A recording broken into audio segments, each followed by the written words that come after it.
सावंतवाडी विठ्ठल रखुमाई मंदिरातील पुस्तक प्रकाशन सोहळ्याच्या निमित्तानं बोलताना आमदार दीपक केसरकर यांनी विमानातील तो किस्सा सांगितला। ते म्हणालेत, ही सर्व देवतांची कृपा। काय घडलं केसरकर यांच्या सोबत पाहूया। खरं तर मला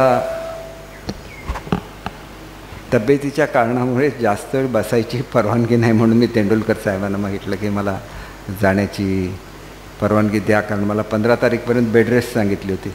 काल मी 13 तारीखला लोणावळ्याला होतो। एकविरा देवीचं मंदिर तुम्हाला माहिती आहे, डोंगरावर आहे, आणि मी कुठल्याही देवीच्या मंदिरात गेलो तर मध्ये थांबत नाही, कंटिन्युअस चढत जातो। आणि तसाच मी गेलो त्या दिवशी। आंबेडकर जयंती होती, आल्यानंतर आंबेडकर साहेबांच्या समाधीस्थळाला भेट दिली, तिथून विमानात जाऊन बसलो। विमानाचे दरवाजे बंद झाले आणि नंतर पायलटने जाहीर केलं की 15 मिनटं कंजेशन आहे, ट्रॅफिक कंजेशन, त्यामुळे 15 मिनिट विमान हे होणार नाही, म्हणजे उडणार नाही। मला थोडासा घाम यायला लागला।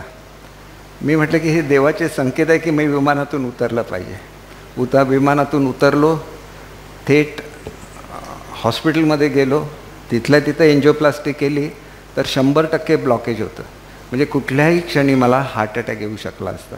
पण विमान जर 15 मिनटं पूर्वी उडलं असतं तर मी विमानातच असलो असतो, माझ्यावर कोण उपचारच करू शकला नसतं। मला काय हार्ट अटॅक वगैरे आला नाही, परंतु 100% ब्लॉकेज होतं, जे डॉक्टरनी काढलं। आणि त्यांनी मला सांगितलं की एक काम करा, तुम्ही फिरत राहणार, 15 दिवस थांबा, कारण तुम्हाला जी औषधं दिलेली आहेत त्याच्यामुळे 15 दिवस तुम्हाला विश्रांती घ्यायला लागेल, म्हणून मी आता मला निघायला लागेल।